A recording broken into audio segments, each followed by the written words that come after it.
Hi guys, I've been daily driving the Xiaomi, whatever you want to call it, Mi8 for the last 2 weeks exactly. Let's go ahead and do a full review after 2 weeks. Let's go and take a look, baby.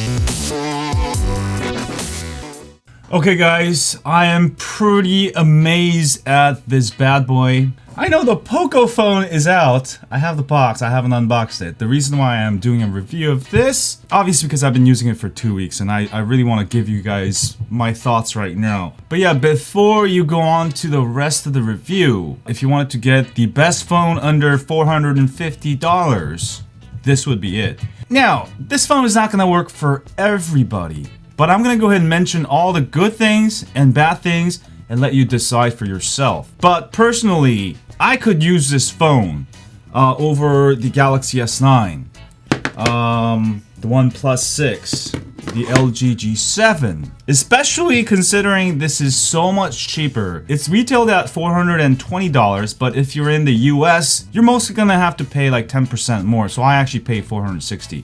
Even at $460, it's not gonna break my bank. Let's first go ahead and talk about the design. There's been a lot of controversy how Xiaomi phones are really clones of iPhones. I mean, I don't use iPhone too much. I don't read iPhone news, but definitely the camera part sort of looks iPhone-ish. And honestly, I wish Xiaomi would actually design their own phones instead of copying. Some people even call it this is like a combination of Samsung, Apple, and LG. They could be right. Alright, but if you can overlook that fact, maybe you're an iPhone user who wants to use Android without paying iPhone prices, but you still want to look like you're using Apple, then this could be a perfect phone for you. Pretty beautiful back. As far as display, it's got a Super AMOLED display of 6.21 inches. Now, one thing you guys are not gonna like is the notch. I've actually got it turned off. One of the things that sucks about this phone is that you get no notifications up here. In fact, the only way you'll know you'll have notifications, the only way you'll know is by leaving your sound or vibration on. Alright, because you'll see I have a ton of notifications already, but there's no space because of the damn notch. Now, that wasn't a huge deal breaker for me. I got sort of used to it, but yeah, you will get no notifications in the notification bar. Something to think about. But the display itself is very, very nice viewing angles. In fact, it's actually just as bright as many of the flagships. Alright, I'm gonna go ahead and put it on full brightness and compare it to the Galaxy S9. Let me go ahead and adjust the camera a little bit so you can see better. It's almost just as bright as the Galaxy S9, and it's also just as bright as the LG G7. I've had 0 issues in sunlight. I was actually really amazed. You were getting flagship display for half the price. Alright, we'll go ahead and measure the lux real quick.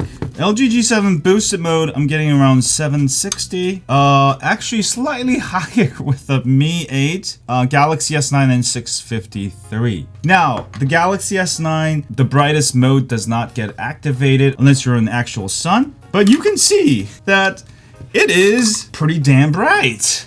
Alright, no issues there at all. Not at all. Now, for those of you who've been following me, you know that I don't like reviewing budget phones, never mind use it. But I did order this and I am super impressed. Considering you get the same Snapdragon 845 used on the S9, the G7, the Note 9, you get the same performance. It is pretty amazing. And in terms of thinness, which I think manufacturers not making as thin anymore, which I think is still important, it's thinner than the Galaxy S9. Samsung, take some lessons. Take some notes down. It is thinner than the LG G7, and this is a $420 phone. Alright, that says a lot. I know it's iPhone clone, but still, it's thinner than all of the flagships. In fact, it is almost as thin as the OnePlus 6. OnePlus 6 is like a tad thinner. In terms of size, it's actually nearly same as OnePlus 6. Probably this is my favorite phone this year. And now this is also my favorite phone. Now it does grab a ton of fingerprints, as do all phones with mirror back. And if you're worried about cases, you can get a Spigen case to protect the back and the front. right? I'll have a link on this. And I really like using this case. Very good protection. Really like it. No more fingerprints. Of course, there is also always on display. All right, pretty simple, always on display. The fingerprint sensor works very fast. Let me try it. 1, 2, 3. 1, 2, 3. If you want something with a pretty large screen, 6.21 inches, and you want the latest Snapdragon 845, and the base version I've got here, the 64GB model, has 6 gigs of RAM, but you can get the 8 gigs of RAM if you spend a little bit more, but I've had zero issues at 6 gigs of RAM. Obviously at this price, you're not gonna get wireless charging, but I don't think that's a deal breaker because it does have quick charge 4.0. It charges much quicker. Now, it does not have wireless charging, but one of the benefits, it has quick charge 4.0. Charging is ridiculously fast in comparison to my Galaxy S9.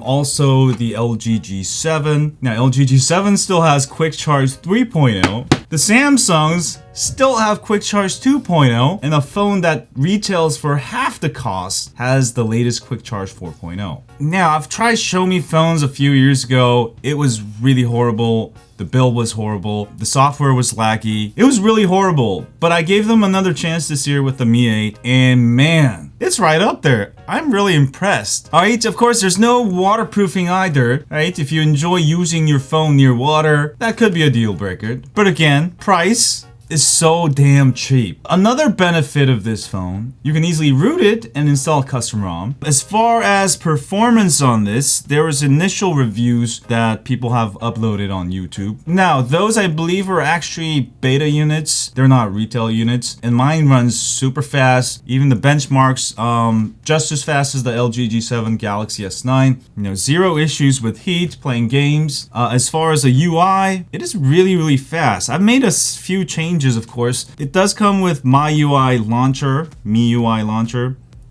which I didn't like, so I just installed Nova Launcher over it. So I know a lot of you are probably wondering what the regular launcher looks like. And it is just horrible. It looks like an iPhone. It looks yucky. You know, it's just like, ew. And you don't even have an app drawer. You don't even have a choice to do it. You just got this big giant mess just like an iPhone. Now, some of you may prefer this, but I obviously hate it. I installed Nova Launcher and that was that. And look at how much better it looks. So if you guys are worried about the launcher, just get Nova Launcher. It's free. I got some nice icons.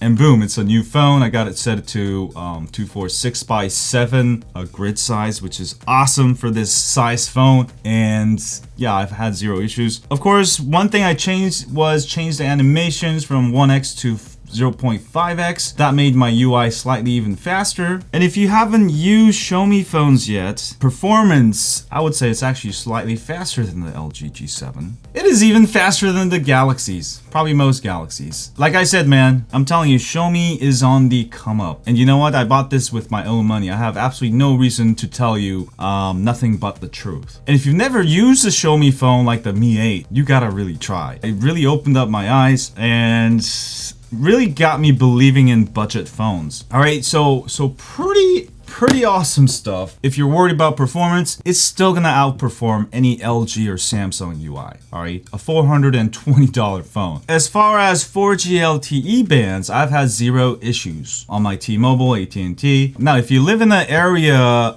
where you absolutely must get certain bands to get service, you may want to dig into the 4G LTE details. But I've seen zero differences between this, my G7, the S9. I actually really like this phone. All right, next, let's go ahead and talk about the camera. Oh man, I've taken a ton of photos, a ton of videos. All right, what's good about it? Man, the camera is really good. Now, there are some issues where the highlights sometimes get blown out. But other than that, it keeps up to many of the flagships out there. I did compare it to with the Pixel 2, which I feel is a king of smartphone photography, and it kept up quite well.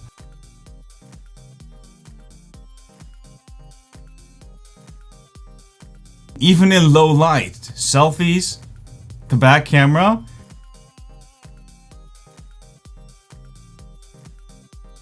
it wasn't too far behind the Pixel 2 with the Google HDR camera. So So that was really amazing. And yeah, one thing I noticed was focusing was a little bit slow on most shots. It's a little tad laggy, but I could live with that. I could wait a little microsecond for getting a discount on the phone. So that was nice. And as far as microphone, a lot of the previous Xiaomi phones, I guess, had very bad microphones. A lot of you were telling me. This has pretty decent microphone. I've uploaded some samples on my other channel, High on Android. I'll put the links in the description if you guys want to check it out. But pretty decent. You won't have problems with doing that. I did a bunch of periscopes with it, live videos, and have zero problems with it. What is wrong with the camera? Definitely, it has no type of stabilization in 4K video recording. Alright, if you want to use this for 4K recording with your hands, it just doesn't have it. But if you're gonna do like videos, for example, Instagram and stuff, you're gonna do landscape videos, you'll be just fine without stabilization. That's what I was doing the whole week. Another reason why this phone works for me is that I obviously carry a lot of other cameras like the GoPro. You know, I got the GH5. There's absolutely no reason for me to record 4K stabilized on my phone these days. So if you're in that boat and you want to save some money, maybe you're already a photographer, videographer, you're already carrying your camera everywhere, then who cares, right? But in the worst case, you can go ahead and grab a gimbal. And you know what? With the gimbals, you actually want the stabilization off to get the best quality. So if you do use your gimbal a lot, this could be actually a better option. So it really depends on what you need out of the phone, but at $420, I can definitely make up some excuses to not buy flagship phones at flagship prices. But yeah, overall camera experience, very, very good. Now, I will have unboxing in comparison with the Poco phone. I think they do have the same camera, not the second camera, but the first camera is the same, so I'll have a definitely comparison on that. That's probably coming next. But yeah, just the Mi 8 camera, man, it lives up to the flagships, other than no stabilization for 4K. And another thing that I really love about my OnePlus 6, as many of you guys know, is the 240 frames per second slow-mo. Now, the Mi 8 also has 240 frames per second, 1080p slow motion. And I did a side-by-side comparison, and as you can see here, it's nearly on par with the OnePlus 6. You're not gonna tell a huge difference by buying the cheaper Mi 8. Alright, so I was really impressed with the 240 frames per second. My daughter's golfing all the time, and man, I really like this phone. Now, there is also dual GPS. GPS works great. I haven't had the time to dig into doing a more detailed comparison, which I'll have soon after this. Also, another thing that I wasn't able to test yet, it's actually the infrared face recognition. Battery life has been excelente with this phone. Okay, there are times when I'm using the Chrome browser especially, and I'm typing, and sometimes it will freeze. Yes, it will freeze. The keyboard will not work for like 2 or 3 seconds. Alright, or sometimes it'll just freeze and I'll have to close it out. That's the only hiccup I've seen. It only happens like once a week, so it hasn't really bothered me. But another thing you can do, obviously, with this phone, you can go ahead and root it. You can go ahead and install a custom ROM, which I'm gonna do next. If you don't like the MyUI interface, then you can go ahead and put Lineage OS Resurrection Remix. You could root it. Now, you do have to wait 15 days in order to unlock the bootloader. Unlike many of the Snapdragon Samsung phones, many of the LG phones. So that's another reason why I decided to, try out Xiaomi. Just like the OnePlus 6, you can root it, unlock the bootloader just the way you want to, and customize your phone. And when your phone gets old, you could still upgrade it to Android 9, 10, 11, 12, 13. Yeah, I'm actually really impressed with this phone, especially the performance, especially the display. I know a lot of this is copied from other manufacturers, but there are good things like the Quick Charge 4.0, which LG and Samsung still not doing, which is kind of funny. You have new technology in a budget Android phone, while you don't have it on both of these. And lastly but not least, there is no headphone jack. Now, if you're using just earbuds, I have a lot of these USB Type-C earbuds, and I actually don't like them, but that's an option, or use the Bluetooth. Now, the Poco phone does have headphone jack, So let me try to see if this phone can live up to the Mi 8. But yeah, overall, after 2 weeks, am I satisfied? I am damn satisfied.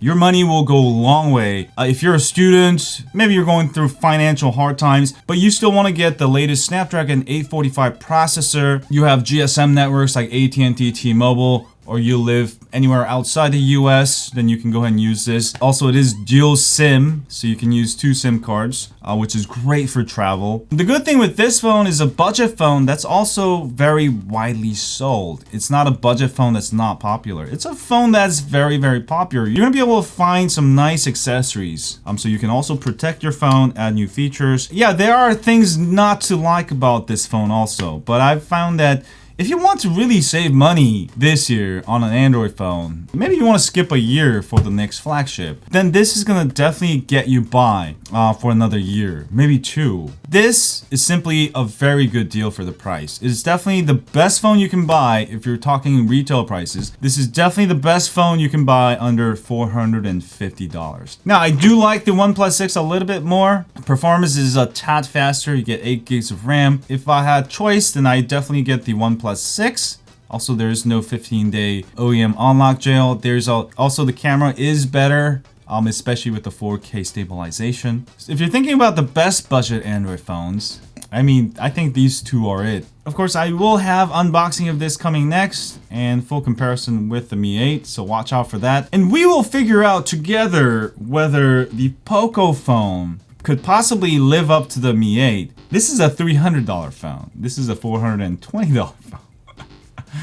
It's an exciting week, but again, this is not for everybody. This is for those of you who want the best deal in Android. But I think Xiaomi has really hit the sweet spot this year, especially the camera lives up to the flagships. Now again, there's no 1440p. That could be a deal breaker for those of you who enjoy a lot of higher quality content, because at 6.21 inches, you can tell a difference between 1440p and 1080p. But you could be the type of person who never watches 1440p, stuck at 1080p and lower. So if that's the case, you're not gonna have a problem with this. But anyway, guys, that's pretty much it for today. I hope I covered everything. If I forgot to cover something, do let me know in the comment section below. And I always do a written version of my reviews where it may have extra information that I didn't include the review in my video review. So check that out. Have a great day, and as always, stay home.